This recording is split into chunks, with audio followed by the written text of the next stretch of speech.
We're back to making fun of the Cleveland Browns as we're on Shedeur Sanders watch. We're on Stefanski getting fired watch. We're watching the Hawaiian Leprechaun throw hospital balls while his fiance's lurking on TikTok. And now we're getting the rub down by Deshaun Watson watch because big news hit today and the Browns are not surprising us with the ignorance. But before we dig in, you need to click that subscribe button right now because we're covering the news on these quarterbacks for the Cleveland Browns every single day. This is the only team in the league where you get news, and even if it's tabloid stuff, every single day about the quarterbacks, all of them. We got more news today, and we're making fun of the coaches. We're making fun of leadership. We're making fun of ownership every single day because why not? They're going to break your heart on Sunday. I'm going to cut you jokes Monday through Friday and try to put you back together. Click that button. Stop missing out. But Deshaun Watson is back, and the Browns are dumb enough to do it. What exactly, again, does this mean?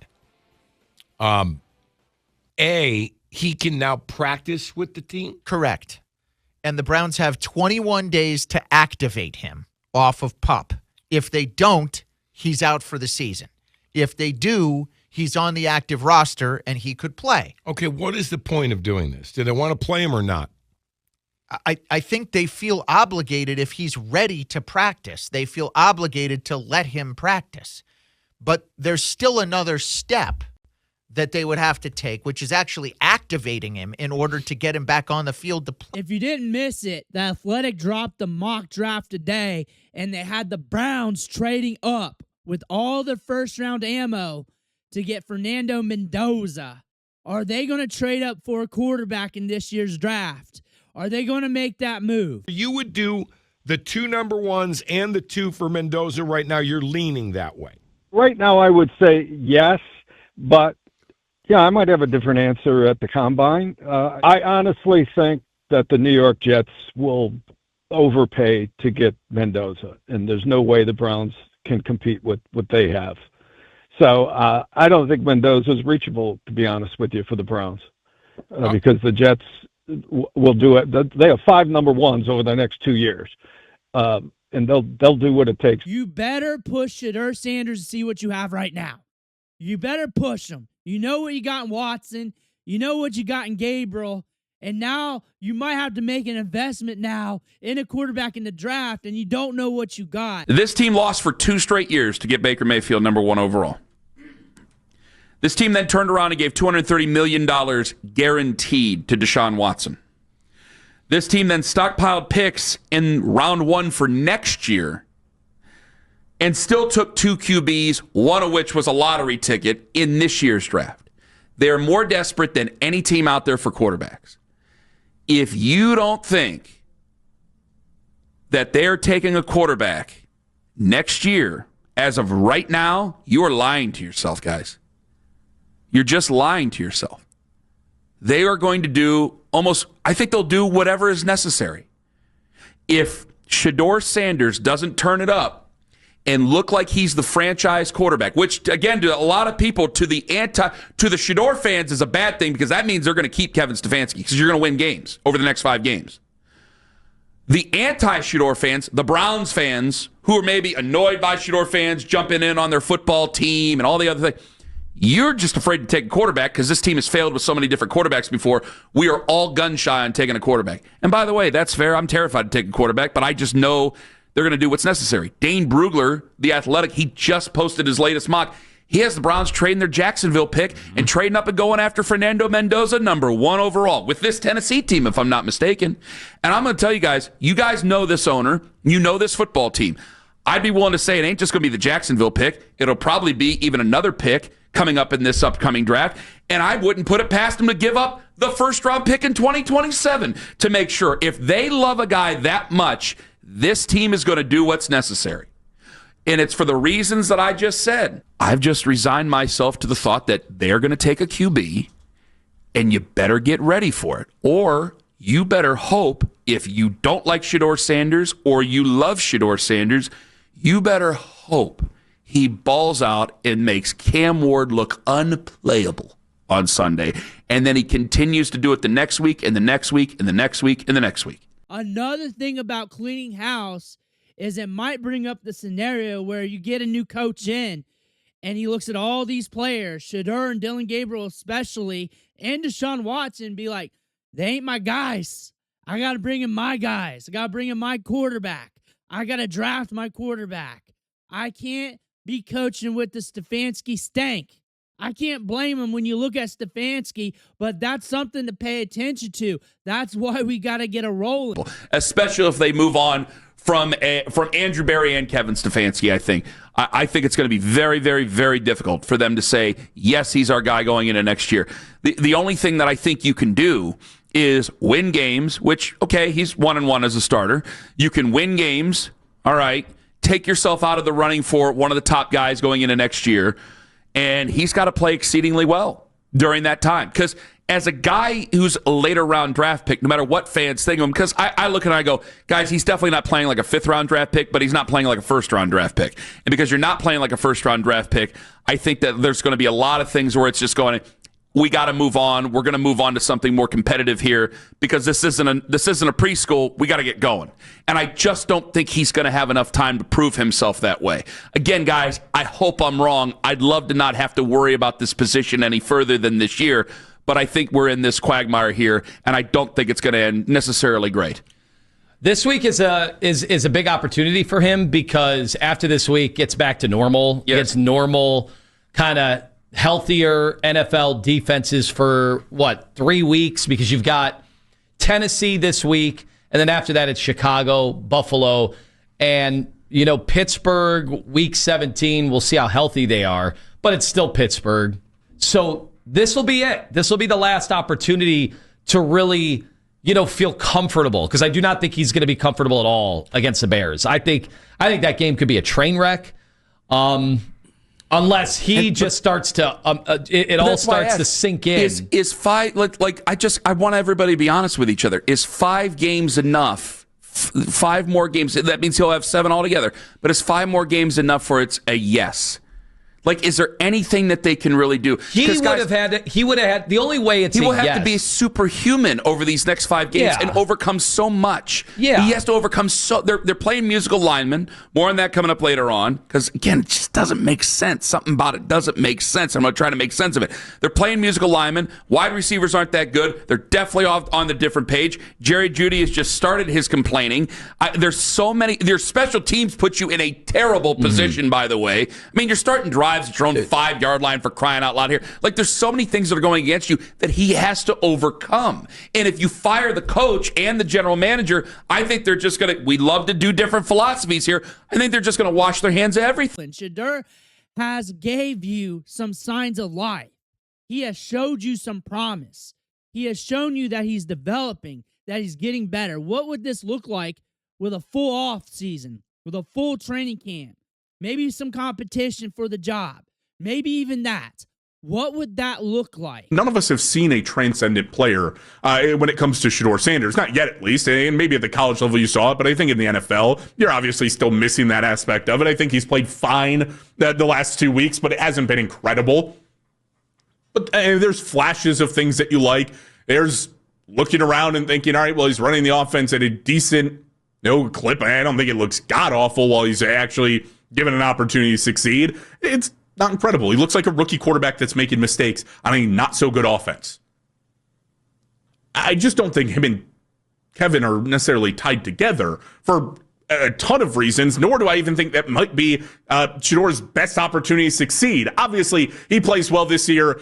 Kevin recognizes that, moves forward at the quarterback. It is the most simple and surefire way that Shedeur does have a job. It is the number one pathway to Shedeur going, here's your chance, you capitalized on your chance, and you're going to continue to get a chance. But I don't think that they're directly tied to one another, and I don't think they need each other. All it takes for Shedeur Sanders to continue to be the starting quarterback for the Cleveland Browns going into 2026 is for Andrew Berry to have a job, or Jimmy Haslam basically take the reins on this thing and go, I want to move forward with Shedeur.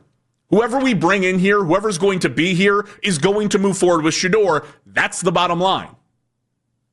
And that's the guy that we're going to play. Like, we've seen enough that we like it and we want to see more of it, and we need him to continue to play football. That doesn't necessarily lie on Kevin Stefanski having to be there. He has to beat the Titans, though. This is a big week for him to push it forward. This is all Stefanski's fault. He didn't push these rookies to compete. He just gave the job up for Dillon Gabriel. He fumbled the bag in season, but really in training camp, throwing hospital balls all over the place. And now we got a mess. Jerry Jeudy sucks, though. When is Stefanski going to take the training wheels off Shedeur? You've got to let Shedeur do Shedeur things. Kevin Stefanski doesn't want him to succeed because he didn't want him in the first place. He's doing this through gritted teeth. He's only doing this because Jimmy Haslam, the owner, has ordered, this is it. Shedeur's going to finish out the season. Leave the kid alone. He's over there clapping in his face. Like, you've got to do this. And it got so agitated that the backup center who was in had to come over and step between them. Yeah. Give the kid a little break, man. Jerry Jeudy, because he's struggling worse than Shedeur's struggling. Right. Jerry Jeudy sucks. He needs cut. Like, he's not an alpha. He's not a wide receiver one. I don't know what these Cleveland heads thought. They're just a bunch of blockheads thinking Jerry Jeudy was going to turn something up. The quarterback's not your bitch. You can't come and talk to this man any kind of way. Yeah, we got a problem here. Let's discuss it. Let's talk. But all that, come on, Jerry Jeudy. Last week he threw you a ball. Beautiful ball. You caught it, but you were doop, dancing around, and things went down. I didn't see Shedeur come up in your face and say a word. Jerry Jeudy, this is daft. This is as dumb as you can be. He just sucks. They got to rebuild this wide receiver depth chart. You've seen 75 footballs fly over your head, and now you want to get mad at Shedeur? You had Dillon throwing you the ball in the dirt for 7 weeks. Dirt. And we not even coming close to. Not even coming close to him. You didn't fucking go over there, and I didn't see the same energy you spazzing on him on the sideline. If you can show some compassion for Dillon, show my man some compassion. I swear every week I make fun of Jerry Jeudy on my Twitter, making fun of what he's saying in the press conference. Like, his body language is like he doesn't want to be there. He's always looking down to the ground. He's mumbling. He's not saying nothing. Why have him? Why have him? What good is he? He hasn't been good since Alabama. He was like this at Denver, and you still brought him in. Yeah, no, we spoke about it. Good. What was the conversation about? Something. It was about a play. Just one. Just one. Yeah. Do those sorts of things just happen, like in the heat of a game, and just talk through it afterwards? I mean, it's an emotional sport. You know, things like that happen in football. The Browns have to regut this whole offense anyways. This offensive line, this wide receiver depth chart, and now you're going to burn 2 first-round picks for a quarterback. That's what they're saying in the mock drafts. That's probably going to be your future here. And you look at Google, and you just search that up, how much cap Deshaun Watson's going to take next year, and it's saying about 26% unless you restructure, which they're probably going to try and figure something out with that, and that number always changes. But we know he takes up a good bit of the cap, a good space of the roster. Deshaun Watson's just sitting there. And now you're going to burn multiple picks on a player with like half the offense needing builds. Like, you're good at running back, you're good at tight end, you're not good at quarterback yet. You're not good at offensive line, you're not good at wide receiver. What are you doing? What are you doing? So you're not going to try and put your best foot forward with these rookies, and now you're only rookie Shedeur because we know what's up with Dillon Gabriel. And now we got to cram into development every week. And now we got Deshaun Watson lurking. And they're mathematically still in the playoffs. And Stefanski plays not to lose instead of trying to win or push development. Definitely could see Deshaun Watson sneaking in there. Like, him beating the Titans might be a detriment to his rookie season. Like, he needs to beat the Titans to forecast his 2026 season, but it's also dumb enough with this team that if he does beat the Titans this week, that they bring in Deshaun Watson because it's Stefanski and he plays with a scarcity mindset, coaches with a scarcity mindset, plays not to lose, doesn't play to develop, brings him in, and we're back to last year. We're back to like veteran Dillon Gabriel. I don't even know. I just remember making fun of Deshaun Watson. I just remember that being a blunder. Instead of just seeing what you got here with your quarterback that should have been drafted in the first round, fell to you in fifth like a blessing right here. And then you're too dumb to push a competition with him and Gabriel. You're the only person in the world that thought Dillon Gabriel was a top 100 pick. And now if you're saying, no, they ain't going to do that with Deshaun Watson. They ain't going to do that with Deshaun Watson. They drafted Dillon Gabriel in the top 100. Anything can happen with this team. Anything can happen with this team. Like, every day I open my app, my Twitter app, and it's something stupid with this team between Dillon Gabriel's fiance, the Hawaiian Leprechauns broad over here, just saying all kinds of random shit on TikTok, and you can't keep her mouth shut. And now they're opening Deshaun Watson's practice window. And I know it ain't to, like, get him ready for 2026. And I know it ain't to allow him to help Shedeur. Like, I know what Stefanski's thinking because we saw it in training camp. Like, how can I white-knuckle this roller coaster ride and not lose? How can I do this? Who cares about developing young players? Who cares? I got to save my job. And I don't think I can do it cramming it every week with Shedeur right now because I neglected him in training camp, minicamp OTAs. And it's coming to a head. Like, you see these moves. And the one thing they said, and ESPN Cleveland, nobody called this out but me, and I called this out on Saturday. When ESPN dropped that article saying, hey, we're going to take a long look at Shedeur per sources, and in the tweet it said per sources from Adam Schefter. Go look at that article from Saturday. I talked about it on Saturday. I jumped right on here and talked about it. Who was the source? Because it wasn't Stefanski. Deshaun Watson owning about a quarter of your cap might push that out, and being mathematically still in the playoff hunt might push that out. But someone over top of Stefanski does not want that. So Dillon Gabriel can't be the next man up, and plus his fiance is wrong on TikTok due to all that, because damn sure they ain't saying that because they want Dillon Gabriel back up there. And damn sure Stefanski didn't say that. And I guarantee you they look at Stefanski as a threat to bring back Dillon Gabriel back up as a starter.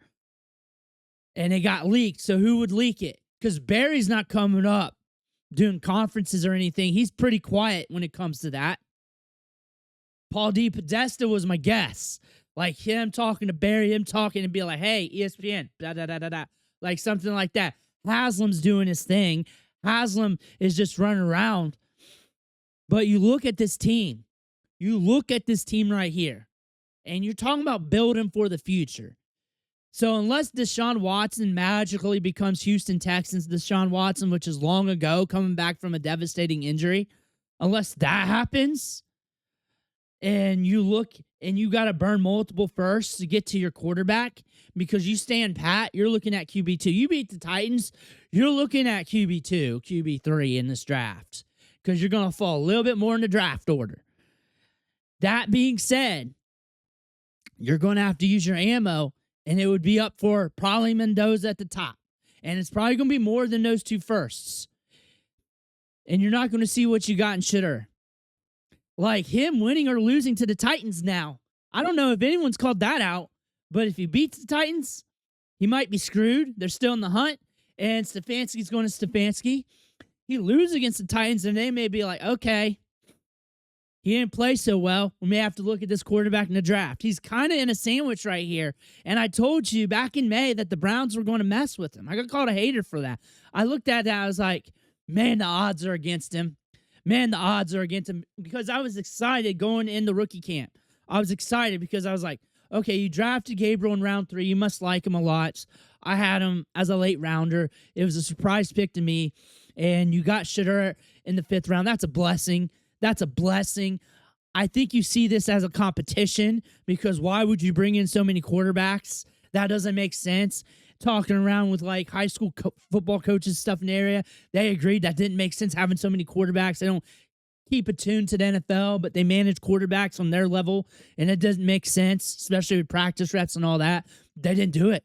They did quite the opposite. They didn't open up the competition. Now they're like pinned between a rock right now in the middle of the season, and we're looking at Stefanski. No one's calling him out enough. You get some person here and there, but no one's calling him out enough. And everyone's quiet. And no one's bringing up what they said on the ESPN article. And we know it wasn't from Stefanski. So they're going to come over top of him. They don't trust him, and they don't want him to be the leader anyways. They just want him to coach games and win games. But they don't want him to manage his quarterback process going forward, which is an indicator he's out. That's an indicator. They're just not going to do it in season. They don't want to deal with that. I bet you they're not going to fire him because they don't want to deal with that. They don't want to deal with it right now. They'll just deal with it in the offseason, and they'll just field coaches and interviews and all that. They want it structured. They're doing it that because anybody else would already been fired. Everybody else would have been already let go. For multiple years like this year has been the worst. I mean, literally, I can come to this microphone every day with different news on these quarterbacks. Quarterbacks, not quarterback. It's not like J.J. McCarthy, him sucking balls every single day. It's not like that. It's like this. It's rough out here. Let me know what you think in the comments below. I want to hear about that. Make sure you hit that subscribe button on the way out. Thank you for watching. Catch you on the next video.